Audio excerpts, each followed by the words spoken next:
Lions TV, this is your post-match analysis video for yesterday's 3-0 home defeat against Swansea City Boyle at the Den. I'm not really sure what to say anymore. I feel like I'm struggling to get across how I'm feeling.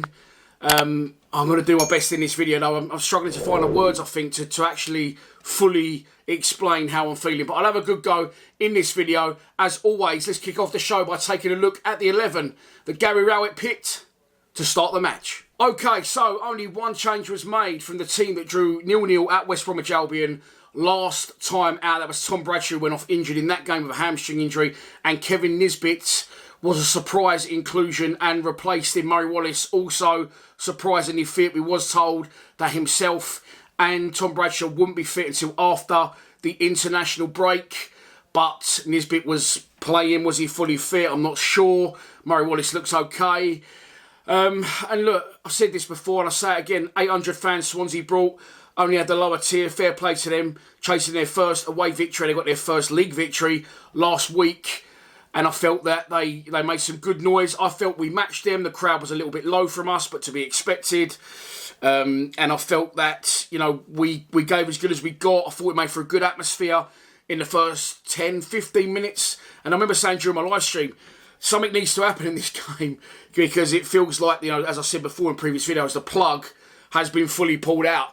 I would rather something didn't happen in hindsight after looking back at what actually happened, and that was Swansea getting a penalty. But before they got that penalty, look, they started as you would usually expect a Swansea side to play. They knocked the ball around nicely. They did it under their old manager Russell Martin and under their new manager Michael Duff. They have lots of possession, but they start from the back, and it's all very deep possession without a lot of end product. But I felt they knocked it around nicely, sort of in their own defensive areas. But then I felt we got into the game. We knocked some nice 2, 3, 4-man moves. We got into some good areas and forced some good opportunities. However, the final ball, the final effort, you know, lacked conviction. But I thought we was getting on top in the game. And then they get the penalty decision. At the time, I think it's harsh.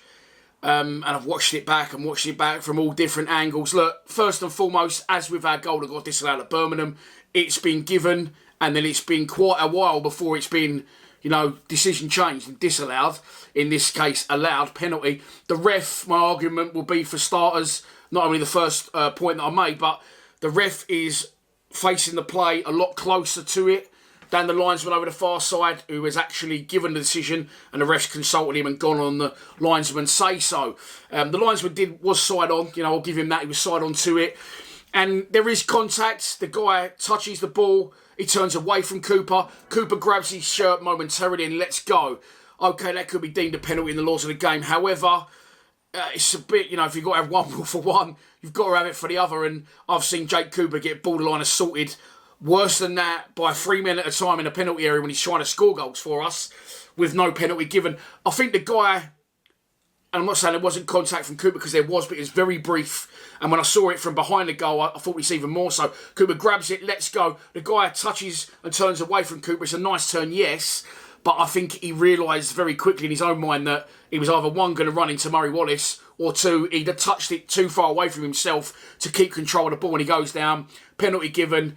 Jamal Lowe, who we've allegedly tried to sign about 15,000 times, steps up very coolly, very calmly, and slots in at the cold blow lane, and then does some sort of muggy dance. My boy, actually, my youngest boy, on the way home, I bought him FIFA after the game, and he started doing this thing, a little dance. I'm not going to do it. And I said, "What are you doing?" That's what the geezer scored for Swansea did. He went, "Yeah, it's called the gritty dance." I don't know what that is. The younger viewers might know. I've not a clue. Don't want to know. And then after that, Rowett says something on Millwall TV after the game, and I'm pleased he did, because I've said this in previous videos. I don't know if he's watching Lions TV. Shout out to you, GI, if you are. But we absolutely capitulate once we concede. I know it's understandable, a team, you know, you've been on top and then you concede and it's a bit of a dodgy decision maybe and it affects you mentally, but it just seems like our heads drop, every single one of us, and for so long that we can't always find a way back into the game. And Rowett said exactly that. I'm looking for the players to react quicker. I'm looking for a senior player to get hold of them and say, look, come on, you know, we're in this together. And that's something Millwall's always had as a leader. And I don't feel like we've got any leaders on the pitch. Cooper tried yesterday. Cooper was really trying to get us back into the game up the other end of the pitch as well. He was grafting, but I just feel like we haven't got that big, horrible, fucking aggressive, experienced leader that can just fucking stick someone up in the air and get the crowd going again, or get hold of his own players and say, look, do not let our heads drop. This can happen. We're well in this game. And then we get to half-time. Again, I was still confident at half-time. What I will say is Rowett changed the formation after about half an hour. A note was handed to Ryan Longman, apparently, according to Richard Cowley, London News Online, during a stoppage in play for an injury to a Swansea player. The note he handed to Watmore, and then we went four at the back. Longman went from left wing back to right wing, and he's been pulled all over the place in his very short time at the club, and I feel for him. You know, he's a good player, but he needs a little bit of... And maybe it's going to take Rowett time to work out where he's best used, but he's been pulled in there and everywhere right now in about 4 games. And has actually removed in the second half, wasn't he, or half time? But my argument on my criticism of Rowett would be no, I said this in my full-time reaction, know your gig, know the team you're playing. You don't have to set up the same for every side. We know, as I've said, that Swansea historically are a side that like to pop the ball around a lot, albeit in deep areas, and they don't do too much damage in the final third. Ironically, they score 3 goals. I know that, but I'm saying that they're not a team that pin you in your fucking 18-yard box. They're a team that knock it around their back line, involving their goalkeeper, and they try and break lines. They try and break your high press, and if they do that, they can overload. They can get create chances. That's the idea of the high press. I'm not after Jurgen Klopp's job just yet. Don't worry about that. But look, at half time he made substitutions, but after half an hour he changed that formation. I would say maybe go at the Den. You know, look at your opposition, know how they play, because I do, and I'm just a fan. Maybe that wasn't the right way to go. Maybe we should have gone, 4 at the back, put players higher up the pitch in more advanced positions and try and pin them in and turn them over in higher areas. That was what I would say in hindsight we should have done. As again, 4 points from our last 2 games. You can't really argue with what the manager did until we've lost the game, and then you can all pick the bones out of it and have a go at them as much as you like. But second half starts, subs at half time came on. I can't remember what they were now, but I think it's SA and Brian came on for Longman and Norton Cuffy, by the way. I don't really want to dig individuals out, but Norton Cuffy is absolutely fucking useless. He can't defend. He's constantly out of position, miles up the pitch. That's why then Diags do us all the time, players in behind. And on the ball going forward, he just runs into people. He has to bundle through them like Luis Suarez does, but he's no Luis Suarez. Not unless he starts biting people. But look, yeah, for me, he's bad. And we've got players now, good players, okay? On paper, I would say better players than we had last season. However, with these new players, they're struggling to gel. Okay, it is early for a lot of them. I don't really feel they're playing as a team, and I feel we've now broke what we had last season, the success we had. And it wasn't always exciting under Rowett last season. It never has been, but we was getting results and getting away with it. We're now not, and we're losing heavily at home, which is absolutely not acceptable. And I feel like maybe it's, go with what's tried and tested. I know we've got injuries. But we've got Mitchell and Saville sitting on the bench. Whether people rate them both or not, they was successful as a central midfield pairing last season. The current central midfield pairing are not so much. Alan Campbell, absolutely not having him at the minute. He doesn't do anywhere near enough for me. Maybe he needs more game time. But look, maybe Rowett should have gone with a different formation. I don't know. He changed it after half an hour-ish. Didn't do the job. Made subs at half time. Even to this point, I felt in defence of him that we were still in the game. A contentious decision. We started the second half well. We was knocking nice little movements again. Just the final shot, the final effort, goal was powder puff, conviction in the efforts on target and things like that. And then we get done by the sucker punch the second. It's a decent strike. It does dip in front of Bart, but I have no excuses. It's a goalkeeping error. It's down to the goalkeeper. He'll know that, Bart. And I do really feel for him because he's 35 years old. He's clearly not the first choice anymore, but Matej Sarkic is injured. George Long left the club. Conal Truman is the new Ryan Sanford. So I don't know what else we can do, and I can sympathise to an extent in that area, in that aspect, and that point. The Bart's in goal now, 35 years old, and he's done brilliant since he's been back in. But all day long, every day of the week, that is a goalkeeping error, and he should be saving it, and that just effectively kills the game as a spectacle. And as we know what will be the result at this point, I've said this in my full-time reaction, and I'm not trying to encourage and in no way condone people abusing the manager personally. Chanting's fine, but if that was Lomas, if that was Holloway, by this point people will be down the front, baying for blood. And it doesn't happen anymore. And this is what I'm trying to express the way I feel. People just like, Wow, 2-0 again. That's where shit, let's go. It just, it's almost if people have become disinterested in watching it. They've become bored. They don't, you know, they just accepted it. I've been routed. I admit that. I've said this before many times, that I've become accustomed to the way that we play under Gary Rowett and the existence we have under Gary Rowett. I'm just bored of it. I think a lot of you are bored of it. No one even really seems angry. Everyone's just like, fucking is what it is. There you go, 2-0 down, that's game over. And I understand why a lot of people are staying away at the minute. And I'll be completely honest. If I didn't do the YouTube channel and I didn't rely on it for some of my income, I probably wouldn't be going as much at the minute. People flit in and out, you know, at different times in their lives for family reasons, work, or just pure not enjoying it. And I am not enjoying it anymore. It's like going to watch a film at the cinema. I mean, you'd struggle to go and watch a good film twice at the cinema, wouldn't you? To go and watch a shit film and pay 25, 30 quid for the privilege, you wouldn't then go back the next Saturday. You'd go, no, it's shit, and the ending's not going to change, so I'm not going to watch it. But we keep going back every week in the hope that something will change. But the formations, the patterns of play, the lack of attacking ideas and pace, conviction, cohesion, players being on the same page, there is none of it. And I just don't think that's going to change. I don't think that is going to change as long as Rowett's in charge. The sponsor said something very interesting yesterday. Looney Lifts, Big the Terminator. He said, does he even want to be here? I don't think he does. I think it was written all over his face after the Norwich game that he probably wants out, but he's not going to walk from a contract. And I see a lot of people talking online about, you know, will he go, won't he go? He's not going anywhere. If you look at our league position, as an outsider looking in, they'd say, what's Millwall's fans' problems? Look at the crazy results every week in the Championship. Look at fucking Middlesbrough, they're getting on all right. They won yesterday at Watford. Look at these big so-called clubs that are down there and in the doldrums. You know, what's Millwall's fans' problem?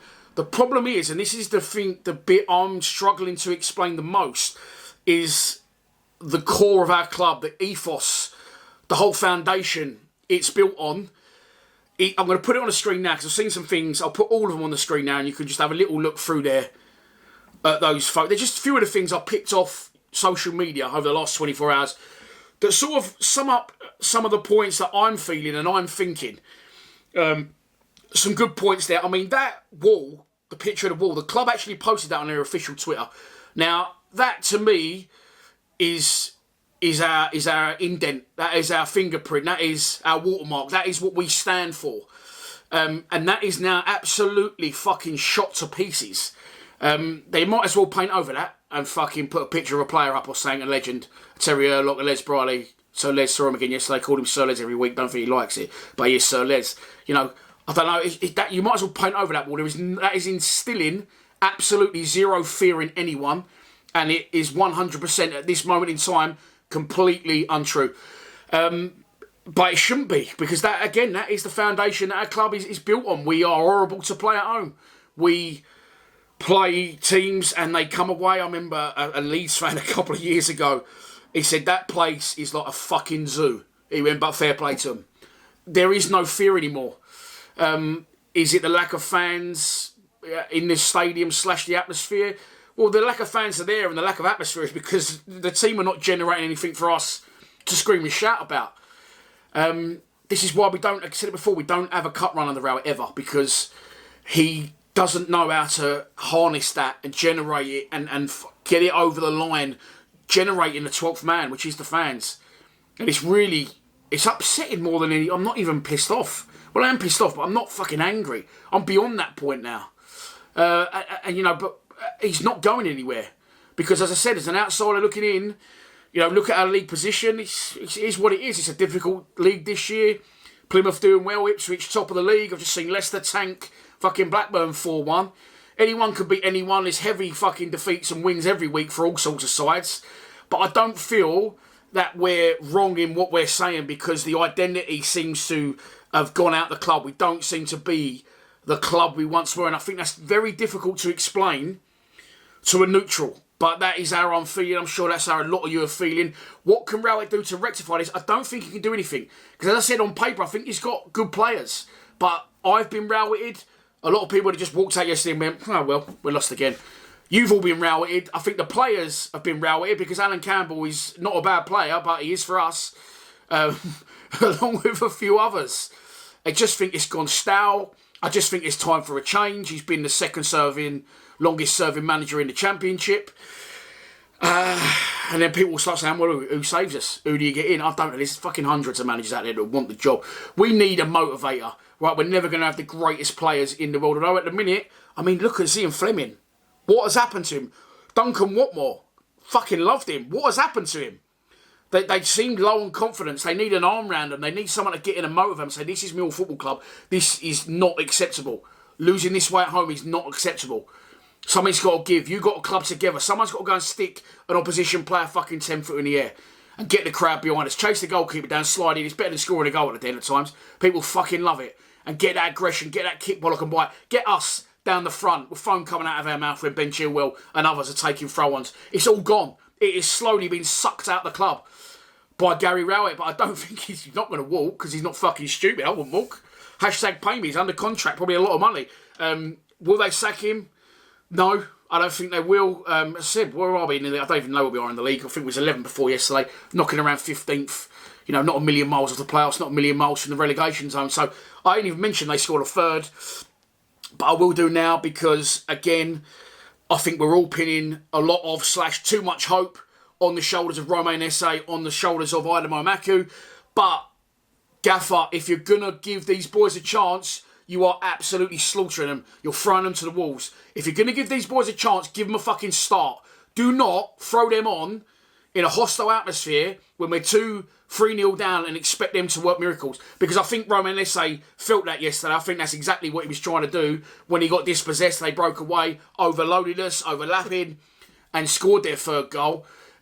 You're not being fair to these youngsters, mate. If you're going to play them, just fucking start them. No one would even care now. Go to Plymouth and just give it a freshen up. I'll cover the Plymouth game tomorrow. A preview for that. I'll be going down there. Hotel's booked. There's no refund in it. Well, I'm going. I went to Home Park once. It's about 95, 96. I went on Coach 1. We drew 0-0. I've not been since then. So I'm looking forward to the trip away, if not the 90 minutes of football. But look, Gaffer, if you go and I see SA, do you know what? Even if I saw Tom Lee, Seb Drozd, Nino Abdelmalaki, if I saw them in the starting lineup, I would go, do you know what? Fair enough. I understand why you've done it. If they got tanked 5-0, I say, okay, you didn't fucking work, or they need time, or at least they got the experience. At the minute, he'll go down there and change not a lot, I don't think. But he should do, because he does edge towards blaming the players quite a lot. I feel that. He said we're too inconsistent, we're down, trod on for too long when we concede. So for me, Rowett does a lot of the time point towards the players, but they're your players now. I remember early in his time, he said, I want to play away, but I currently haven't got the players to play that way. And that was understandable. That's when he had Neil Harris players. Now, all these players are, on paper, good players. If you look, teams must half shit themselves looking at our starting now. Fucking hell, they've got a good side. But we're not. We're individuals. As I said, no cohesion. No one being on the same page, no kick, bollock and bite, no fight, no Millwallness. I'm bored of talking about this now. I hope you've enjoyed that. Enjoy the rest of your Sunday, what's left of it, by the time I get this extensive fucking video out. And I will be back for a preview tomorrow, because I am making the long, I don't even know how far it is. It's fucking about 5-hour drive, I think. I worked in North Devon once, Bideford, Westwood Ho, a little place there. What about a story for you? Not that you're probably interested. And that was a fucking long drive every Monday and Friday. But I know it's down that way and it's a long old way.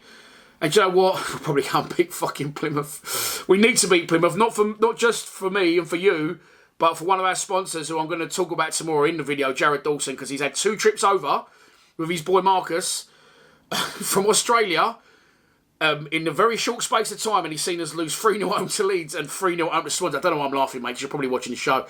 But something's got to give. Is Rowett's time up? Yes, I'd like to see him go. I would still say, Gaffer, do you know what? Okay, fine. It didn't really work out. You know, he kept us in the division.